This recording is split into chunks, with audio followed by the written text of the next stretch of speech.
बिस्मिल्लाहिर्रहमानिर्रहीम। अस्सलामुअलैकुम। फ़र्ज़ करें कि आपको एक ऐसी जगह छोड़ दिया जाए जहां आपको कोई नहीं जानता हो और आपसे कहा जाए कि आपने इस जगह ज़िंदगी गुजारनी है, तो क्या आप ऐसी जगह पर गुजारा कर पाएंगे?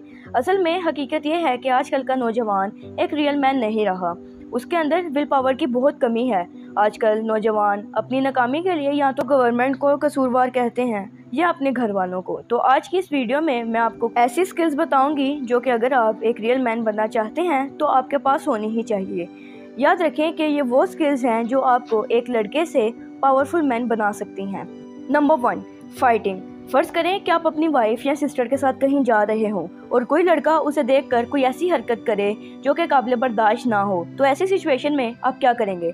यहाँ पर ज़्यादातर लोग फ़ाइट को अवॉइड करेंगे और अपनी तरफ से बहुत से दलाइल देंगे कि गुंडों का तो यही काम है।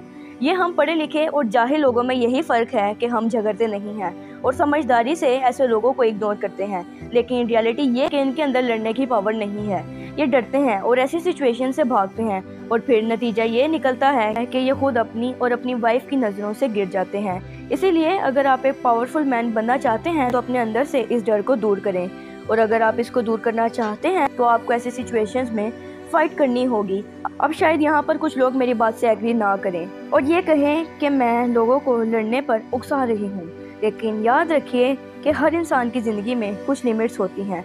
तो अगर कोई उन लिमिट्स को क्रॉस करे, ऐसे लोगों को सबक सिखाने के लिए अपने अंदर ऐसी स्किल्स को डेवलप करना पड़ता है। लेकिन ऐसा बंदा जो ऐसी सिचुएशन में चुप करके घर आ जाता है या इग्नोर करता है तो उसके अपने ही घर वाले उसे बातें सुनाते रहते हैं।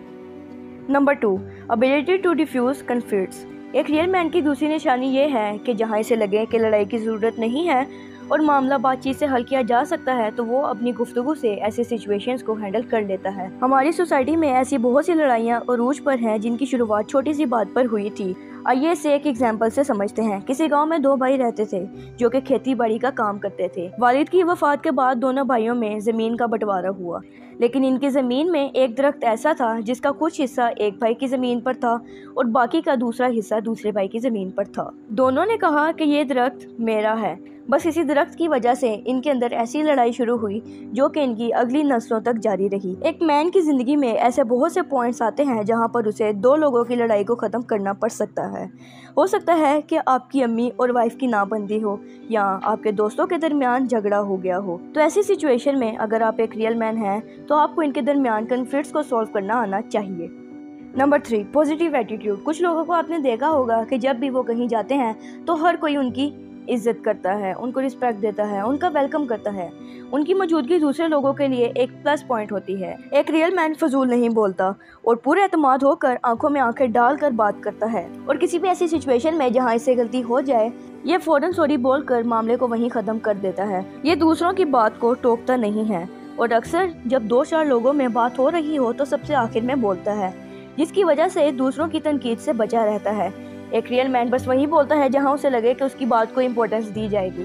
Number 4, stress management. इंटरनेट पर आपको बहुत सी ऐसी वीडियोस मिल जाएंगी जहां पर आपको मरवाने की कोशिश की जा रही होती है, ये कहकर कि लड़के भी रो सकते हैं। ये सच है और इसमें कुछ गलत नहीं है, लेकिन एक पावरफुल मैन वही होता है जो गुस्से को काबू करना जानता है और स्ट्रेस को मैनेज करना जानता है। कुछ लोग छोटी छोटी बातों पर आंसू बहाने लग जाते हैं लेकिन अपनी रिस्पॉन्सिबिलिटीज़ को एक्सेप्ट नहीं करते और दूसरों पर ब्लेम करते रहते हैं। ऐसे लोग हकीकत में रियल मैन नहीं होते और अगर आप एक रियल मैन बनना चाहते हैं तो आपको ऐसे सिचुएशन से लड़ना आना चाहिए। आपको अपनी लाइफ में रिस्क लेने चाहिए।